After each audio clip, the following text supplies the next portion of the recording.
It's time to get all your Star Wars news in a single file. From Fantatrax TV, this is Good Morning Tatooine!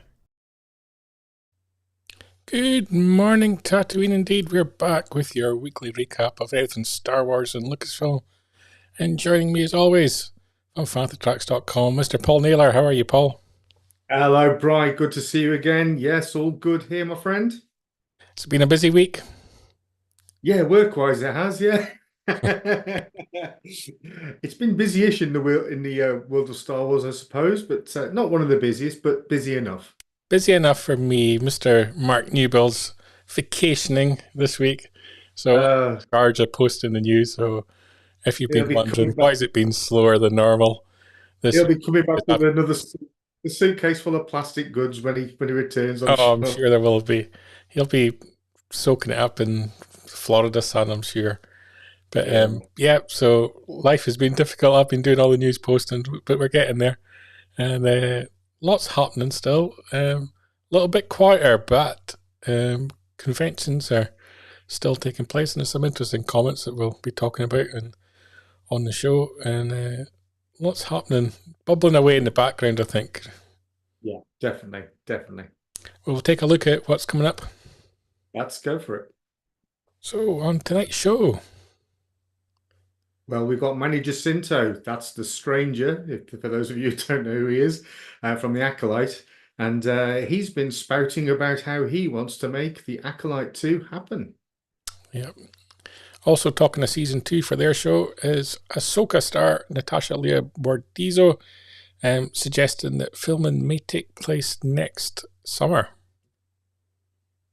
We'll take a wander over to Jabba's court to listen about Matthew Wood's fond recollections of his time on the Phantom Menace.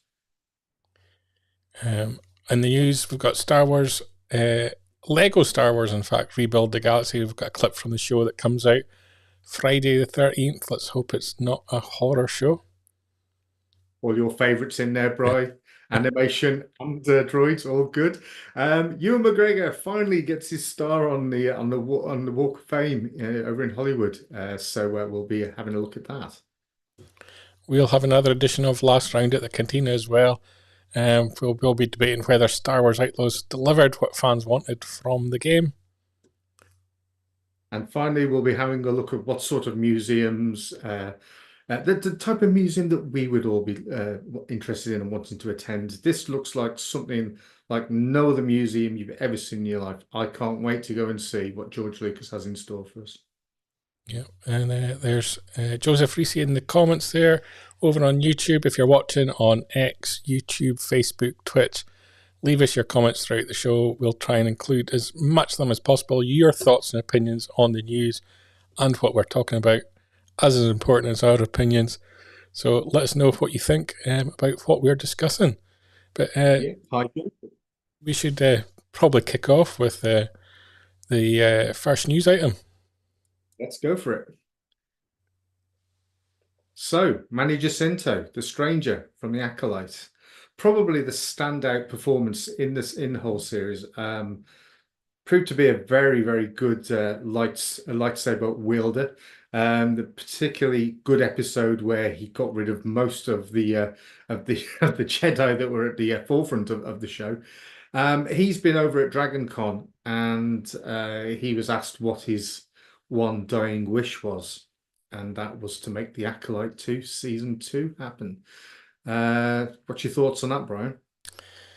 I kind of agree with you that, you know, he was outstanding in terms of his performance and lightsaber skills. I saw some of the behind the scenes videos and kind of the dedication that he put into the role. Yeah. I'm not sure the Acolyte's going to get a season 2 based purely on a business decision. It hasn't generated the viewers to justify the kind of budget. Do I think that Jacinto and his character could come back in some form in another show? I kind of think so. I agree. I agree totally with you. Yeah. And I'm kind of leaning towards a show that focuses on the Sith, perhaps focuses more on Plagueis and him, and that kind of direction, rather than one, you know, that we had with the Acolyte, which was really more focused on the Jedi story. Maybe twist it around, go in the opposite direction and tell the story from the Sith. But I don't know whether we see that in live action or whether it plays out comics, books, animation, something else. We have seen the Acolyte publications this week with the Kalneka comic, and there's books on the horizon as well, so you never know. Yeah, I think a lot of that though is probably because they've gone so far into the publishing process that they've got to release the Kalneka one anyway. But hopefully, even if it is through books or through graphic novels, it would be good to see something else relating to the Stranger. I thought he played the character really well. It was a shame really that the show didn't quite get the it didn't quite gel, did it, for a lot of people? And his character was by far the most interesting. And so that's the one that I would like to revisit at some point. Yeah, let's see what happens around Darth Plagueis. You can't just have Darth Plagueis peeping his head around a corner in a cave, and that's all we're ever going to see of him in live action. Yeah. So it makes sense to do something else with the Stranger and Plagueis. Yeah, the film, the whole series had a negative vibe to it from the point that it was announced through all the pre-production and production. I think far too many people didn't give it a chance, and there's almost this little bit of a game being played, and, you know, can we badmouth Star Wars and down Star Wars? Yeah. I don't think a lot of people posting a lot of the negativity even actually care about what they're posting. There's always going to be some people who don't like the show, legit reasons.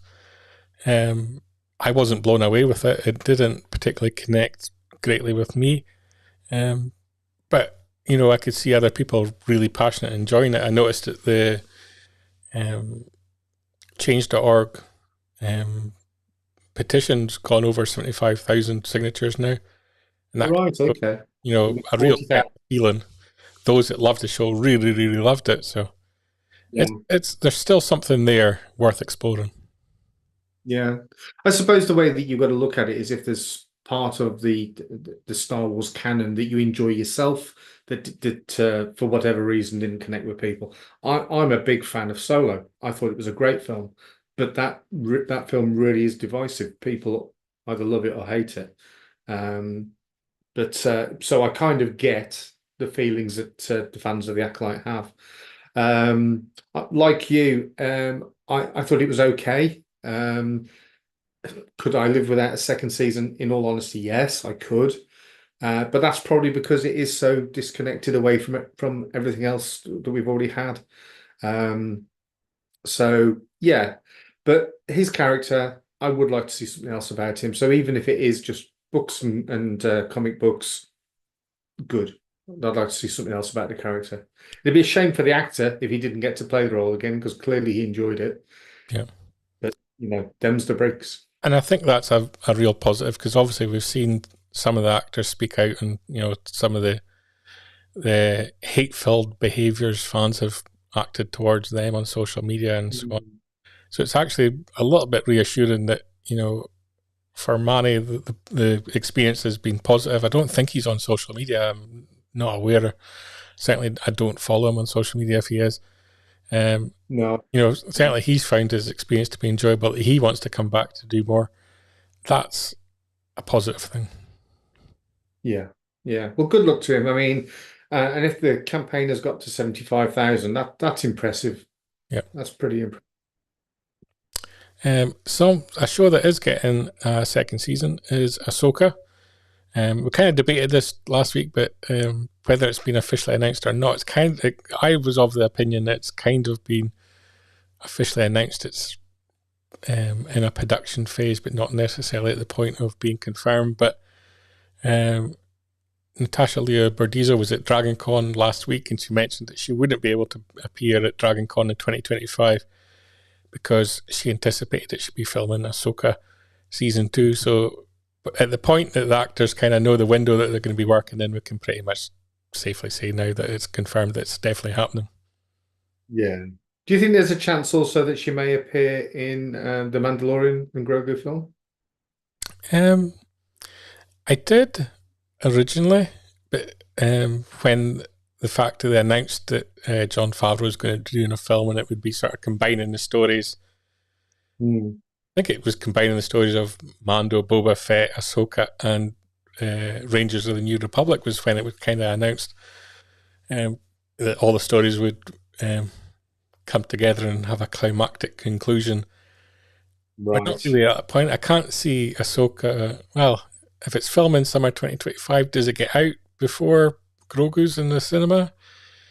That would be a push. Yeah. Convinced, because they're all kind of sort of divided and split up a little bit all over the timeline, unless, of course, they release content out of sync in terms of continuity. Would they release a film where Ahsoka and Sabine are in it before you explain how they get back? Yeah, that probably wouldn't be a good idea, bearing in mind that Acolyte jumped all over the place on its timeline. I think it suffered for that. So that's probably not a good idea. In fairness, Sabine got back, so she's in the, I was going to say the real galaxy, but the Star Wars galaxy, we'll call it. So there's potential that she could be in it, I guess. Yeah. I'd be really disappointed if Boba Fett wasn't in it. I get that the portrayal that they had of him in the book of Boba Fett didn't connect with people. In fact, I saw online a bargain box with Boba Fett's in it selling for $1, which we'd never have seen. Never seen before. Yeah. Yeah. Well, if I'd have been by that bargain bin, I'd have bought a load of them, because trust me, many, many years ago, whilst on holiday in Wales, I saw a bargain bin full of Bespin security guards. Now, if I'd have bought those, I'd have been doing all right now. Yeah. My kind of theory is that without the character of Boba Fett, the Mandoverse, let's call it the Mandoverse, would not exist at all. I agree. Even if it's just a cameo, it's deserving of that recognition in the movie. I thought Tem did a decent job with what he was given to do. I think a lot of people missed the nuance of that last episode where they're walking through the streets, everything's sort of, inverted commas, peaceful again. And he acknowledged to Fennec Shand, he said, look, this isn't for me. I want to get back to doing what I was doing. I think it was just a very long, protracted way to getting back to the Boba Fett that we know. Perhaps that arc would have been best served by the end of episode 6, were it not for the fact that we had Mandalorian 2.5 for 2 episodes. But if he'd have been allowed to finish that sort of arc by episode 6, and then we got 2 episodes of him as a bounty hunter, perhaps it wouldn't have felt the way it has to a lot of people. Yeah, and I think the part of me is, in the whole Mandoverse, they've used a lot of comedy actors. And if you ever go to a convention, you meet Tim. He's a very funny, entertaining guy. And I think they tried to introduce a little bit of Tim's personality into the book of Boba Fett. And I don't know if that aligned very well with the character of Boba Fett in the fans' eyes. You know, you have to kind of sometimes separate the actor from the character, and he does a great performance. I think of what he's given, whether it's the direction he should have went, I wouldn't have went there, I don't think. I suppose what you've got to think though is, you know, I mean, all right, he was retrofitted into episode 4, but prior to that, all we had was 5 and 6, where he had a handful of lines. We didn't really know Boba Fett. He was a man of mystery, and if you're going to have a series based on that character, It's it would have got pretty. It would have got a bit boring to have just kept him just like that all the time. It's a little bit. I remember when The Force Awakens came out and people complained about the lack of time that Luke Skywalker was given. Someone had added up the number of minutes that he's actually in the original trilogy, which is a lot when you start adding it up for 3 movies. That sometimes it's, I think with the characters that have sat in our consciousness for 20, 30 years, you build up that character in a different way than perhaps the actual canon storyline portrays him. Yeah. I think with Luke Skywalker, it's a bit different though, isn't it? Because there was so much content.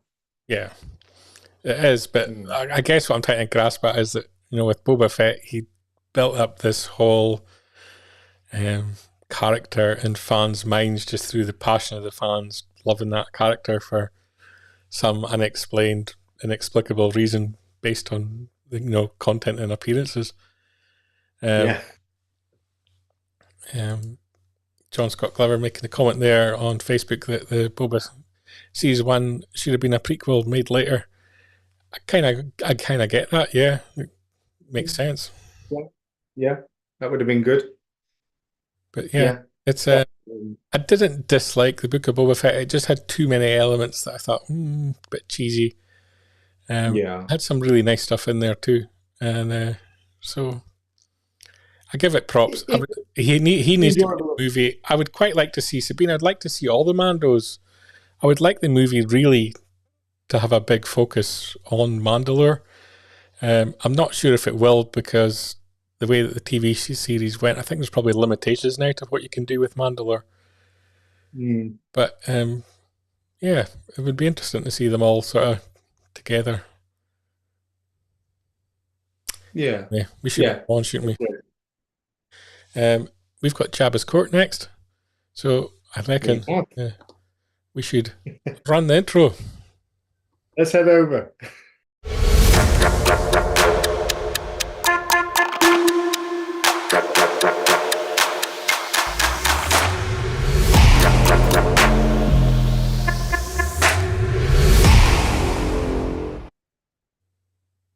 So welcome to Jabba's Court. So this week, Matt Wood, who first was involved with Star Wars when it came to the creation of the Phantom Menace. So he was a young sound engineer at the time. He was like the Ben Burt of his day. And I got to meet him in 2016, actually, when I went to Star Wars Celebration. Really nice guy. And we talked mostly about the work that he did on General Grievous. But it's come to light that his favourite film to work on was The Phantom Menace. If you have a look at the article that's on Fantatracks, quite interesting to find out that he was the first to see The Phantom Menace as a completed film. Yeah. Even before George. So can you imagine at 25, Bri, you're there, you've done a little bit of work on the Star Wars film, but you're going to be the first one to see it. That's giving me goosebumps just thinking about it. Yeah. But what did you make us think, Bri? I was picking up the tapes, and I don't know if you've seen it. You've seen some of the behind the scenes footage from Skywalker Ranch where they have the little bikes that let them ride between buildings because it's a fast state. And he describes taking them back to his room and then boarding up the door. He said even though there's security and like there's no one coming in, he was just like, "Oh, get board up the door." So it's like nobody's getting sick, kind of thing. Um, he was like dizzy as a school kid, wasn't he? But I mean, you get it. I understand it. As a fan, you'd be thinking, "Oh God, I've been entrusted with this. I don't want any. I don't take any chances." But what it got you and I thinking about, Brian, was what are our favourite Star Wars films? And I don't know about you, but mine changes quite often. Does yours ever change, or have you got a solid favourite? it's changed over the years. Yeah, Bizarrely, probably I'm now go between two films, and they weren't the films I grew up because obviously I'm a original trilogy kind of kid, so I've been through that. I've been through the prequels, sequels, and the spin-offs. yeah. I'm going to say, and it's probably controversial, but my favorite Star Wars film is the Solo film, and I just Really? it just captured the characters of Lando and Han so well. Um, so many years after other actors had portrayed those roles, it was incredibly difficult to take on roles and make it work. I loved the story. I loved the way it was presented. Um, there's just something original and rough and ready and used universe like George intended from the off. I just think they hit the right buttons so often in that film, and I kind of Yeah, really dug it. But I do flick between that and now Rogue One, which is bizarre because there's two modern era films. Um, and again, it's the way that they presented Rogue One with the archived footage from A New Hope and the way that links so brilliantly into A New Hope and the way they introduced Tarkin. And I know a lot of people criticise it, but I just thought it was brilliant. Um, it was pushing the boundaries of technology, and cool. I think that every generation of Star Wars films has to find that new way that they're pushing the boundary of technology. I think the prequels did that. I think the sequels failed to do that. And I think the sequels tried to honour the original films too much, that they didn't try to be their own thing. And I think every time that Star Wars has worked really well is when they've pushed the boundaries of technology. The prequels did it. The Mandalorian with the volume did it. And Yeah. I think the way that they cast the characters, and so I think it was the best casting of any Star Wars film. I think Yeah. that's why it worked for me, and I just thought that the way that Rogue One linked so perfectly, it was a beautiful story. So I flicked Now this between is Solo and Rogue One. this is kind of weird because we've not talked about this, right? Oh, But my two favorite Star Wars films are your two favorite Star Wars films. yeah, Now, I would probably, of the two, I would probably err towards Rogue One. What I like about Rogue One is you take the Star Wars element out of it, it's still a great war film. It's yeah, a fantastic war film. It could have been like a sequel to Force 10 from Navarone or something like that. It's just a great war film. Um, I love the fact that, and there's been a lot of fan edits where they edit the end of Rogue One into the beginning of A New Hope, and it's seamless. It's beautiful. The entrance of Darth Vader at the end, which I believe was a last minute decision, brilliant. But everything about it's got that Star Wars aesthetic without it sort of, like you said, being too contrived and trying to push it too hard. It's happy enough to stand up on its own 2 feet and say, "This is what I am. This is Rogue One." And the same with Solo. Um, I think the only thing that Solo perhaps suffers from is that it tries to tie up too much of Han's background, how he's named, how his blaster is, is created, yeah. how he meets Chewie, how he meets Lando, how he gets the Falcon, how he kind of loses the Falcon, how he gets it back, and we know what goes on there. But a great film. It's just it goes back to George's original notion for Star Wars, which was it was just a good fun ride. It was a typical sort of matinee sort of show that he would have loved to have gone and watched back in the 50s in Modesto. So yeah, yeah. So it's weird that those are both our favorites. As I will give a slight nod as well to The Force Awakens, which I think is head and shoulders above 8 and 9. And I think Daisy Ridley sort of like she stole the show with that film. I think she did a cracking job. Subsequently, in 8 and 9, her script and some of the way that she delivered that script were not great, but I thought she was brilliant in 7. Yeah. So yeah, there you go. I don't talk too much in the sequels. The Force Awakens, it didn't work for me because it just felt like a tribute film. Yeah. And 8 and 9 I've seen so few times because I was so put off by it in the cinema that occasionally when I see clips of it, I struggle to remember that element being in the film. And I just don't want to go back and experience that again. I just really didn't enjoy it. And I think maybe one day down the line I will, and I might be able to appreciate them for what they are. Just wasn't my cup of tea for what I think Star Wars should be. But circling back to Solo, part of the reason I love it so much, I love reading behind the scenes stuff on the making of the films, and we've never had that from Solo. And No. we probably never will get anything official, but one day they're all going to write their books. I've got a cracking book that you may or may not know of. I'll dig it out later to show you, which really is a really good behind the scenes book for that film. Yeah, but everything about it was great. I thought the character of Enfys Nest was interesting as well. Yeah. Clearly there'd been an older version of that character and she'd taken over. So yeah, good film. Yeah, I just think when you've changed director mid-film and you've changed actor as well mid-film, and reshot so much of it that, and you end up with such a good film. It's I just think that's impressive.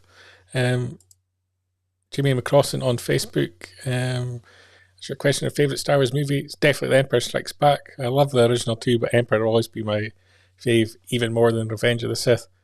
I do have a bit of a love for The Empire Strikes Back, and I think it's because I've been to Finse real life Hoth in Norway twice, and watched the film out there, and you kind of watching it whilst you've got the backdrop of Hoth right there.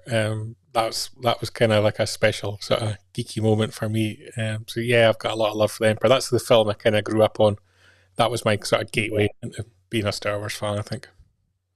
Yeah, The Empire Strikes Back obviously is very special. I think probably because it's been so special all my life that I've watched it so many times that when all of a sudden you get some newer content and you can enjoy it, I suppose it doesn't push it to the back, but what it does is it just freshens your interest in the whole thing. But yeah, Empire, I mean, the effects, the leap from Star Wars to Empire and what they were able to achieve was amazing. A great film. Love it to bits. Watched it only the other day. Yeah. See, when you talk about films you've seen too many times, it's I was waiting for the Scotland-Portugal game to come on ITV4, and before it, they had Police Academy 3 Citizens on Patrol. And it doesn't matter if you just see 5 minutes of that film, it's still funny. It's terrible standard of quality. It's so funny. But yeah, that's kind of my level. That's my level.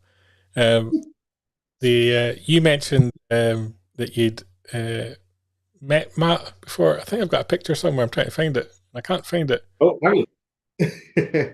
I've lost it. I had a picture of you. Oh no! What a quality image it was too. I need to find it now. Now that I've promised it, I need to find it.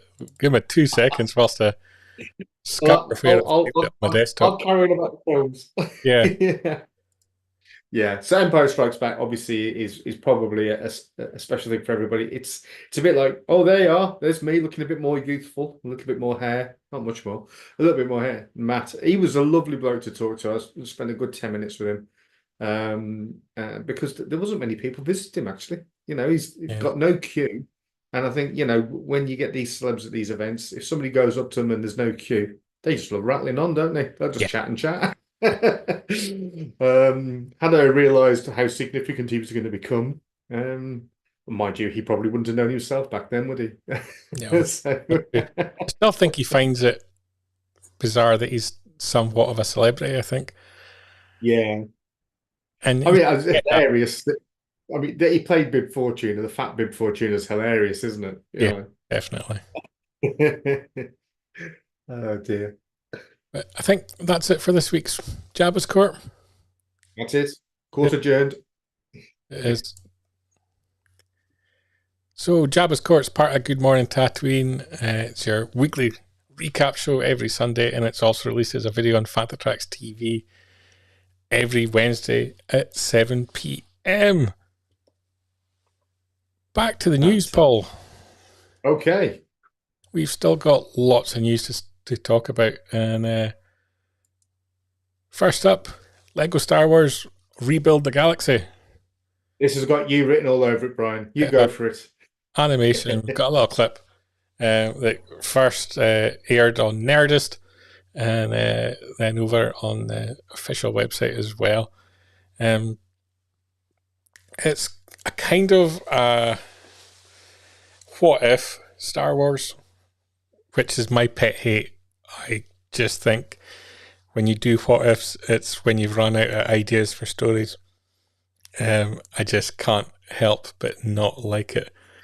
But this one is kind of trying to keep it canon because it's basically Sib Griebling, is the character's name, unearths a powerful artifact from a hidden Jedi temple that thrusts them into a new, wondrously wild and twisted version of the galaxy where good guys are bad and bad guys are good, and the fate all depends on Sig.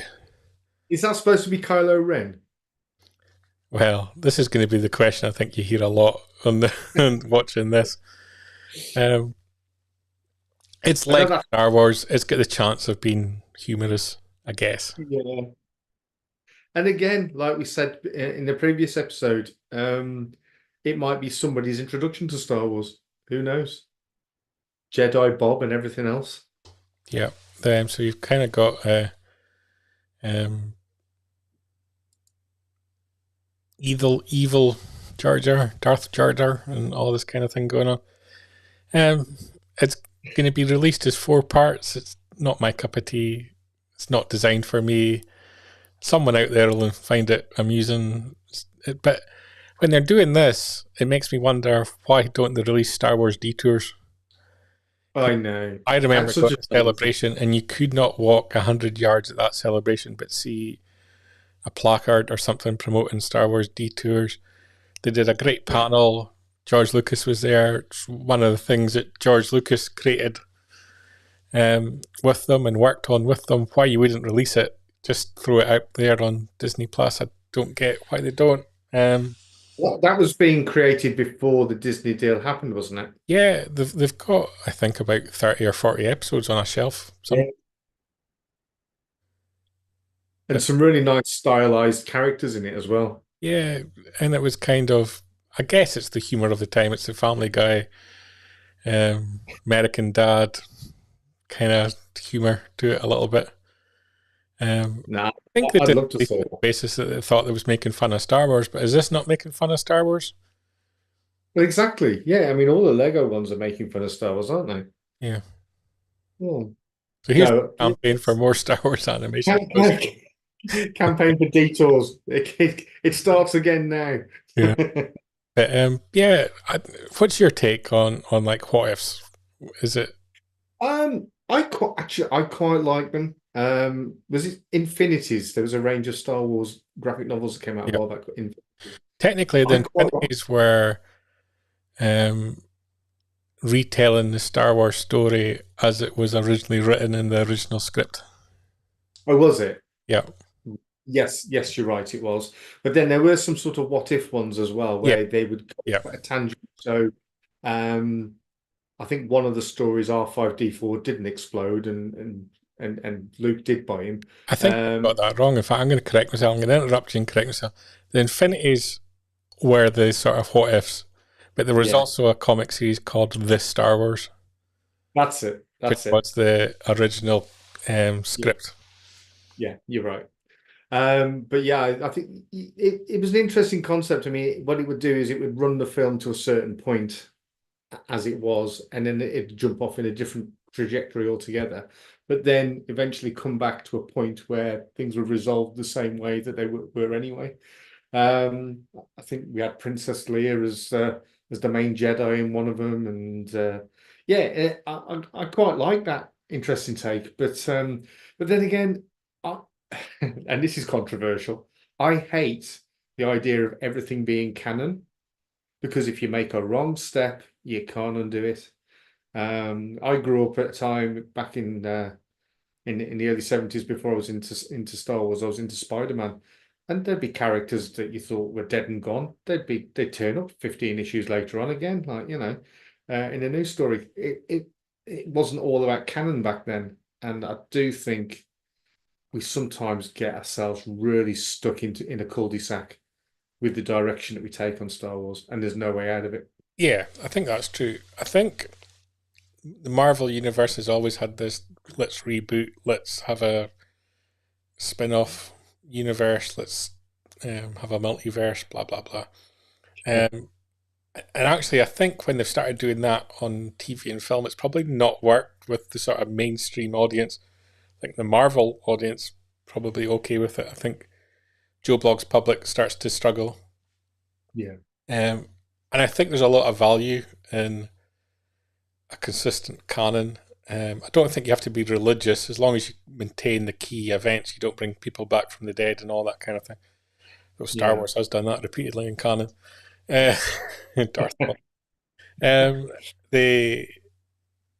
I didn't have a problem with them ending the Legends publications because let's be honest, George Lucas wasn't reading them, so he wasn't really caring what direction they were taking the characters. So if George Lucas was going to write 7, 8, and 9 when he did do a script, what had happened to Han, Luke, and Leia, he wasn't going to respect what happened to them in Legends either. No. So that wasn't his story. But there's so many people that loved the expanded universe and had really invested time and money into it. And then when it when Disney buys Star Wars and it says, "Oh no, this will be the continuation of your favorite characters," ironically, of all the ones that I think were killed off in the expanded universe, and you'll be able to correct me, I think Chewbacca was killed off, wasn't he? Yep, caught a moon. Yeah, he's the only one left. Yeah. The thing is, I bought every Legends book and comic. I invested heavily into it, but I also appreciated it by the point they'd gotten to the point where the story of Han, Luke, and Leia was essentially finished. They'd done everything they possibly could, and you were really then looking at the generation of their kids, and even kind of felt that their story had been overdone by the time that they were late teenagers. That they'd been to the light side, turning to the dark side, turning back to the light side, kind of thing. And it was just like they'd exhausted everything. It felt like. So to reboot it kind of made sense, and to reboot it but maintain what they'd done on TV, what they'd done on film at that point, that made sense. And I think even going forward, I wouldn't have an issue if they kept. We're going to keep the canon based on film and TV, but we're rebooting books and comics again. I wouldn't have an issue with that. Yeah. I mean, that goes back to what we were saying before about, we share the same favorite films. There's not a lot of Jedi content in either of those films. Yep. Get a little bit of Darth Maul with his lightsaber at the end of Solo, and you get a bit of Vader at the end of Rogue One. So this heavy reliance on Force users and Jedi, I don't think that's everything that people want from Star Wars. Yes, there is an element of that, but I think they try to hang too much on that. Yeah. And they need to explore other things. I would love to see a Cantina TV series focusing on different characters. That'd be brilliant. They need to be a bit braver. They were at one point prior to the Boba Fett TV series, prior to Obi-Wan Kenobi, developing a movie based on effectively Tales of the Cantina, basically based on the denizens of the galaxy and Tatooine. That'd be amazing. Yeah, it would. And I think there's all these interesting ideas that we would think of that they've probably thought of too. And there's scripts out there ready to be developed, but eventually it kind of modified into the Book of Boba Fett and the Obi-Wan story. And then, so things have evolved over time. But yeah, there's lots they could do and lots of different parts of the timeline. It feels, and I think we're getting to the end of the Mandoverse is going to be complete in the next 3 years. I think when the next 2 films are out. Be it Mandalorian and Grogu and Dave Filoni's film, and I think that's the end of it. And because that's become a very condensed overused piece of the timeline now, and it's Yeah, I I'm looking suppose. forward to seeing Jason Mangold's Dawn of the Jedi, purely because it's going to be in a completely different timeline. I'm looking forward to some degree, even though I'm not a sequel fan, to Rey's film, because I kind of agree with Yeah. what you said earlier, that Daisy Ridley had a great performance. So I think there's potential there just to jump forward in time, draw a line, eliminate what's sort of come before, and just do something new and fresh. Yeah. But the thing I'm looking forward to most of all is Andor season 2. Yeah, yeah. Yeah. Which won't have Jedi in it, most likely. Yeah, well, probably it might have the odd one or two, who knows? But to see Krennic again, I mean, come on, you're a big Krennic fan. Okay. On of the Cape. Anyone Fan with of the Cape in Star Wars is pretty much doing okay. it? Oh Right. dear. Need to move on to the next news item. This get dire if we continue. So next up, So, oh wait, we're still playing the Lego trailer. Let's get rid of that. oh no, no, we've had enough of that. So, Ewan McGregor, finally, he gets his star on the Walk of Fame. I mean, it sounds like it's fairly sort of come to him fairly easily, but you've got to remember this guy's sort of 52, 53 now. And he's been around a long old time. I mean, long before the Phantom Menace, he was in probably one of my favorite films, Shallow Grave. That's a great film. I think that was his first film, actually. Yeah. And then there was obviously Train Spotting, and one of my favorite films, which we were talking about earlier, A Life Less Ordinary, which really is underrated. And if you haven't seen that, folks, try and find a copy of that somewhere. It's brilliant, brilliant fun. It's him and Cameron Diaz, and it's just great. I think it's a Danny Boyle film as well. It is a Danny Boyle.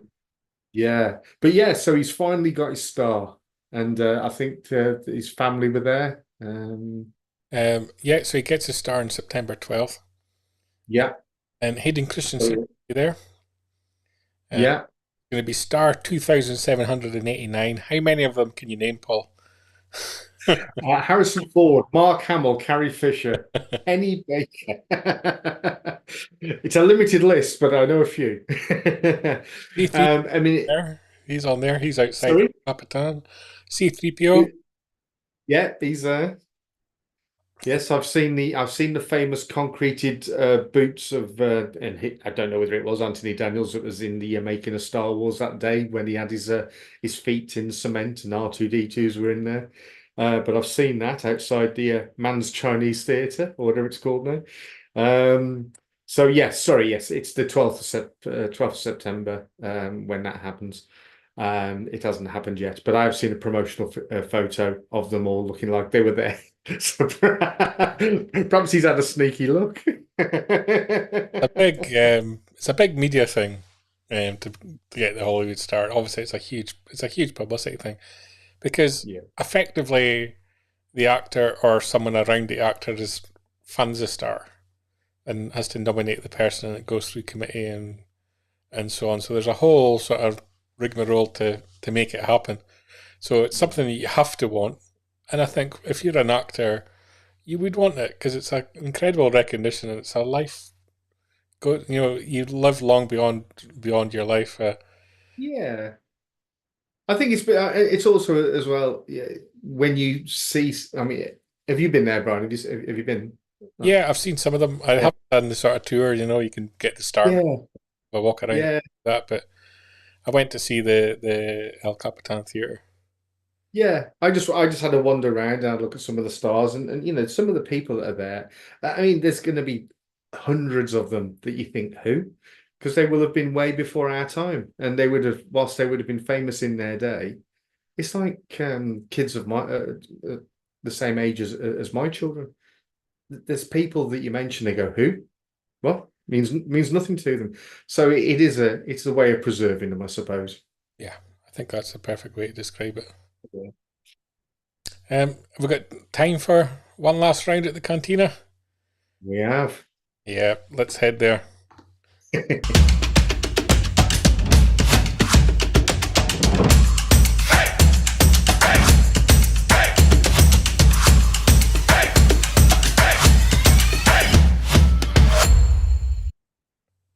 So this week on Last Round at the Cantina, we're talking Star Wars Outlaws, which is out now on PlayStation, on Xbox, on PC.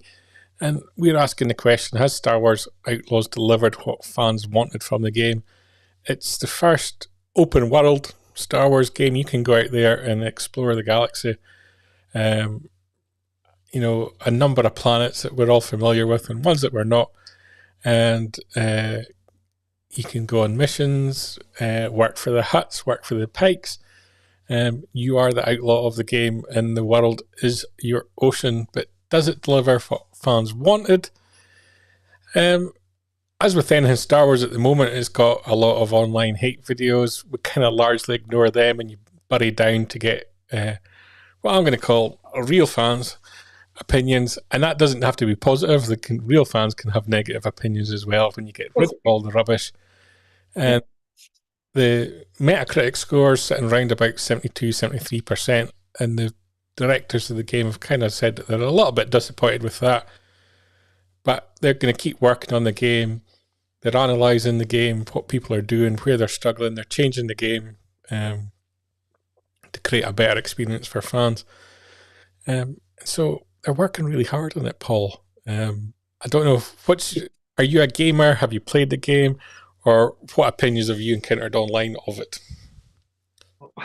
I must say, I'm not really a gamer, but I know my son's been, he took time off work to play it. Yeah. So he's quite keen.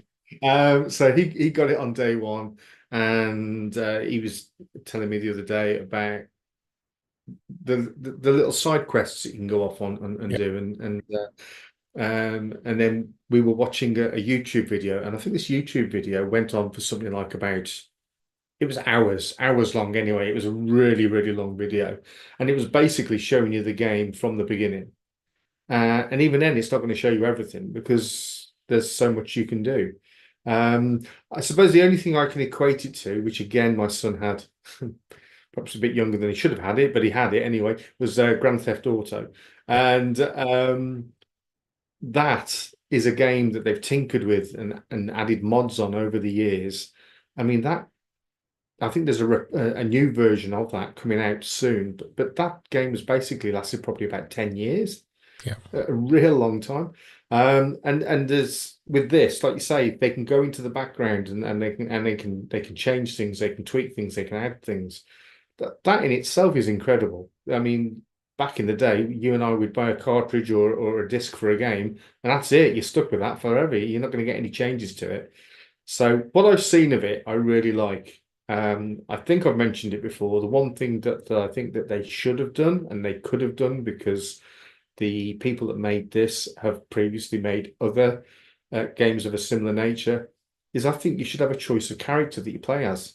Yeah, I think you know, you should be able to play as, I don't know, maybe a Wookiee, or as a bounty hunter, or as a male character. There's the female lead, whatever. I've got no issue. I mean, if that's what you got, that's what you got. But the fact that they could have done it, why didn't they?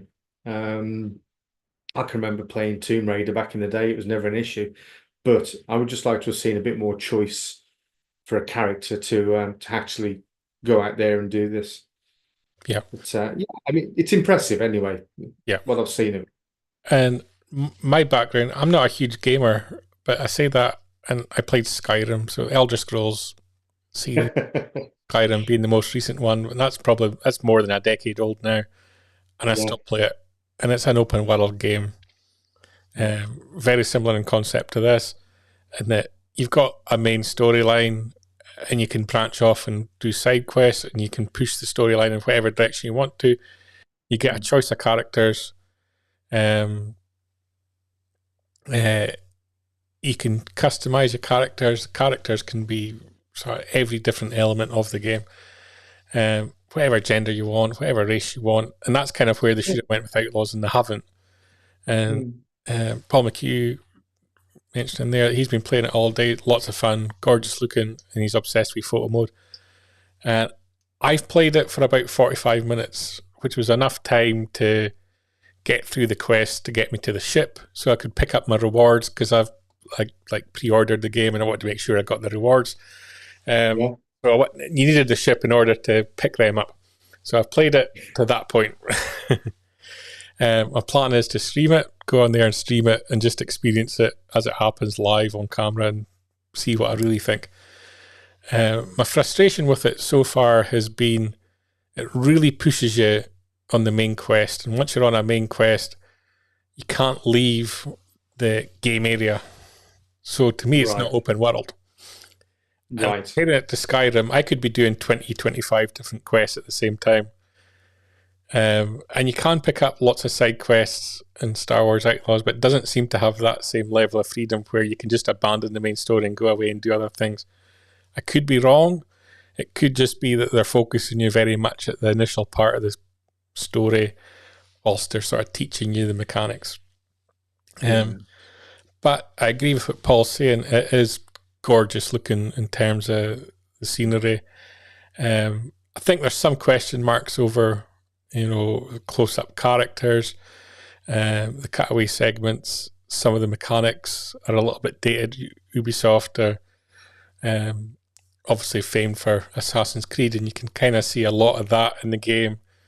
And that's a 10-year-old game in itself. So I think people are upset a little bit that it's perhaps not boundary pushing. I don't think it would be, though. With it being the first Star Wars open world game, just the fact that you can go out there and explore a Star Wars world is exciting in itself. Definitely. Whether that's Canto Bight, whether that's Tatooine. So, yeah, if you can get out of the main quest, start doing little side quests, just start exploring, I think the game's more enjoyable. I don't like the focus part of open world games where it tries to force you down a particular storyline. Yeah. That's just me. Everyone plays different, I think. I suppose, though, it's got to have that element to it, otherwise it won't connect to the next part of it. So yes, yeah. And I think when you talked about could they have had different characters, I think the fact that they've really focused, we want a core storyline to this, has made that sort of slightly impossible. Yeah. In Skyrim, yes, they've got a main storyline, but it's not necessarily character driven. You could be any one of, you have to slay the dragons in effect in Skyrim, but you can be any character to do that. It's not a necessity that you're a particular character. And obviously Star Wars Outlaws has gone a different direction, and fair play to them, that's what they wanted to do. Yeah. I think it's the one game that has come out, even above and beyond the stuff with Cal Kestis in it. It's the one game that's got me thinking perhaps it's time for me to get a console. So it could happen. Well, I bought Xbox in the summer when there was a sale on Xboxes, because Indiana Jones is going to be Xbox only, and then they announced a couple of weeks ago that's coming to PlayStation. So, you haven't got both, have you? You got both? I've got both now for my sins. Foolish boy. I thought, let's buy the Xbox when it's on sale at half off.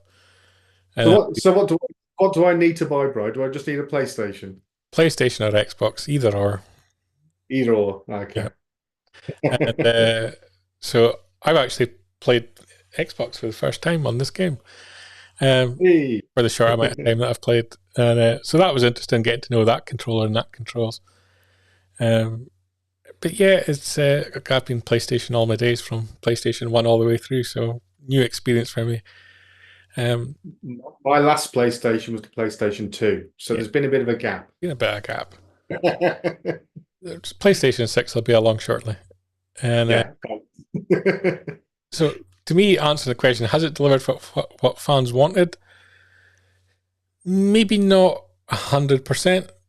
But I would say about 70-75%, and that's probably where the score comes in correctly in Metacritics in terms of it being that, because the developers have had a clear idea of what they wanted, and maybe they shouldn't have pushed it as hard that this is a completely open world game. It should have been, this is a story-driven open world game, really. Yeah. But I think once you've done the main tasks, the main storyline, you're probably pretty free to go and explore and do whatever you want after that point.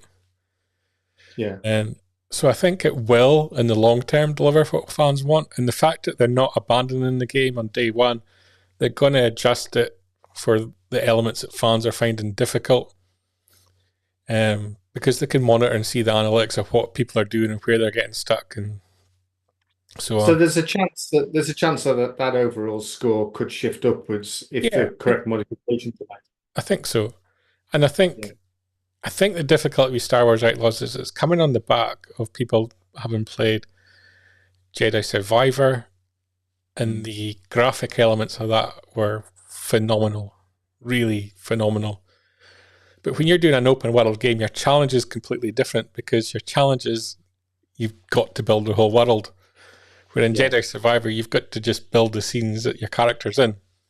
So when you do open world games, there's always going to be a fall in the level of graphics because the focus of the developers can't be at the same level as you have in a game like Jedi Survivor.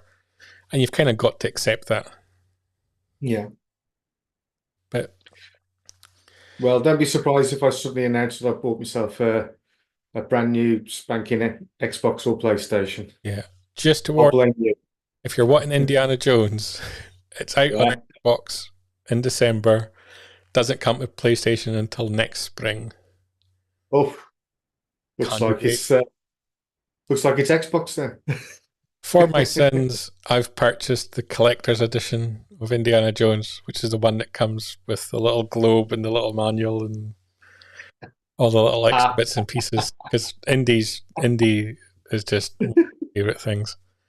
And so I'm really looking forward to that game. I've been a little bit concerned because they haven't heavily promoted it. And they went silent for a really long time, and that's never a good thing in gaming. But I'm looking forward to just over the next few months just to seeing how they promote it and push it. And what I've seen of it, that does look a really good game. Yeah. Star Wars Outlaws, in the opposite, have marketed it incredibly well and really thrown money at the marketing campaign for that. And they've been up against people that are going to be down on Star Wars for whatever reason. But I think they've kind of fought through that. You know, people will post clips of games glitching. Every single game glitches. And of course it does. And the developers aren't abandoning the game day one. They're going to keep sending out updates, and it's going to get better and better and better. And the whole point of open world games is like Skyrim for me. I'm playing it probably 10, 12 years, still playing it. That's what an open world experience game is. You don't stop playing it. I've got a wife and kid. Everything in Skyrim. You've put me right off. Yeah, the kids are teenagers now. Oh dear. That's Star Wars Outlaws. I think it hasn't delivered on day one what fans wanted. I think day 100 it will have. Let's draw a line under it there and say that's what's going to happen. That's what. Let's come back to it in 100 days' time and see where we're at. Definitely. Last round of the Cantina is a regular feature on Good Morning Tatooine. It streams every Sunday at 9 p.m. in the UK, 4 p.m. New York. And we also release it as a video on Phantom Menace TV after every single episode. Paul, we've still got some news to cover. Yes, we have. Yes. We just changed things around a bit, didn't we? So we've got a bit more. Yeah. Last news item of the day.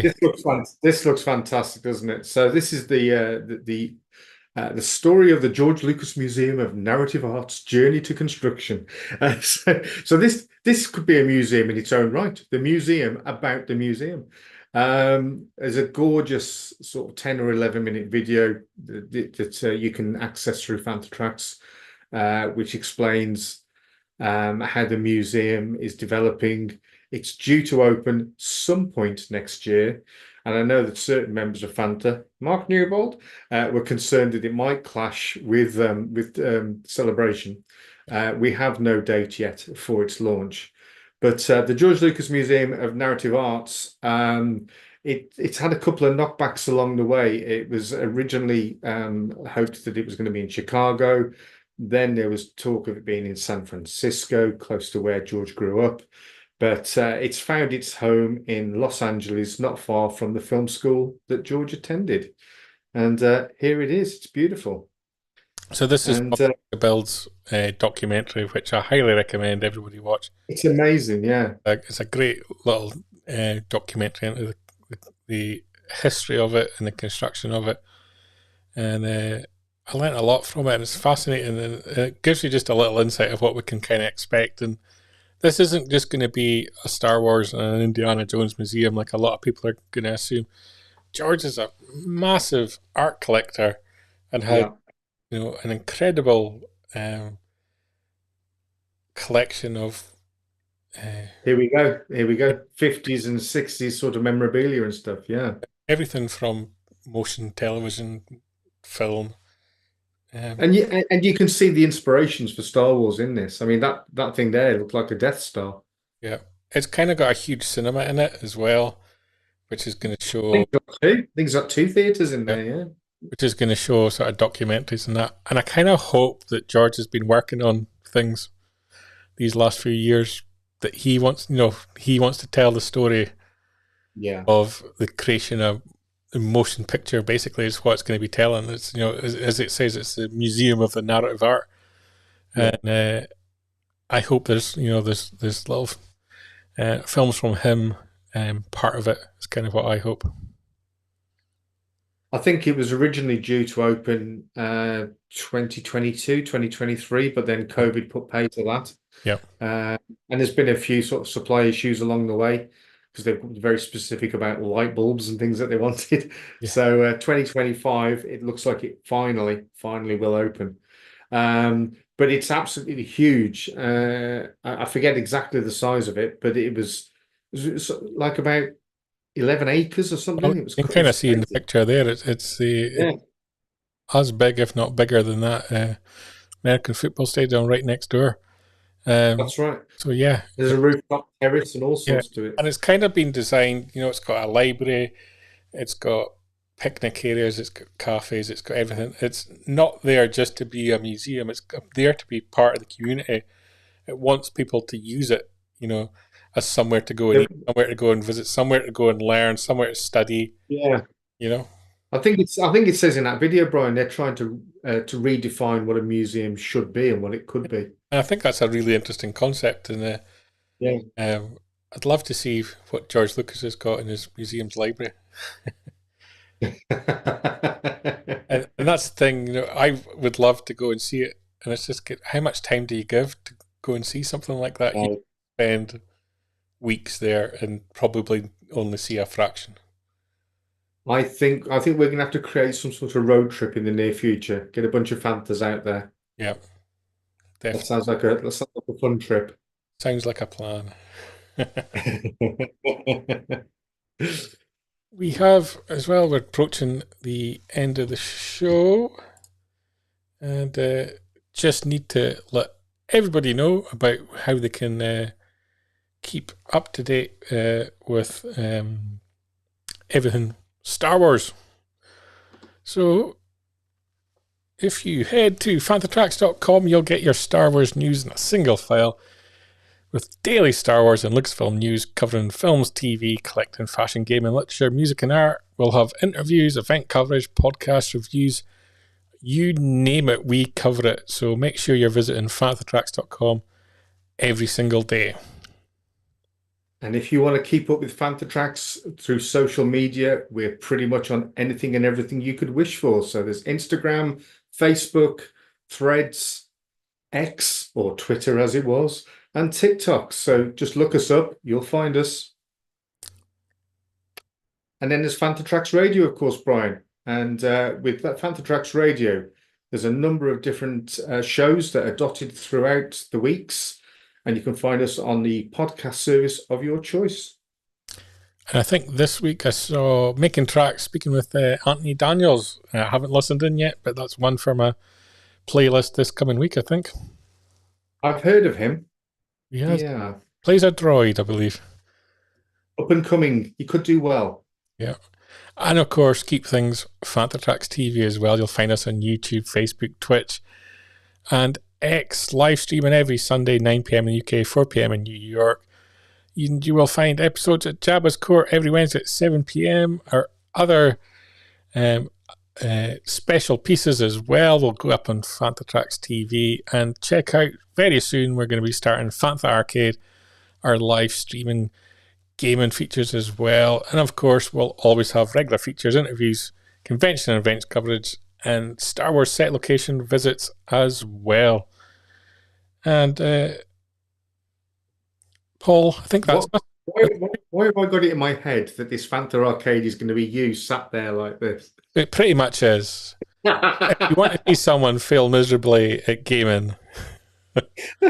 So it's going to be everything from 1977 Star Wars gaming up to modern times. So if you can imagine any Star Wars game from the original arcade games to Spectrum, to Commodore, to Atari, Sega Mega Drive, you name it, we'll be playing it, and right up to the Make sure you get Star Wars chess. That was brilliant. I used to love that. Yes, we've got for PC, I believe it was. That was great. I reckon I could do well at Star Wars chess. There you go. There's one that you might actually win at. Paul, thanks for joining me again this week on Good Morning. It's been a pleasure having you, as always. And you, mate. And thanks to everyone for your comments, thoughts, and your views. And we'll hopefully see you all again next week, Sunday 9 p.m. in the UK, 4 p.m. New York time. And thanks for joining us. And good night. Good night. Keep up to date with the latest Star Wars news each and every day on panthatracks.com. You can also find us on Twitter, Facebook, Instagram, TikTok, Tumblr, and Pinterest at Fantha Tracks. And be sure to like, comment, subscribe, and follow Fantha Tracks TV to be alerted to new content and to be a part of our live shows.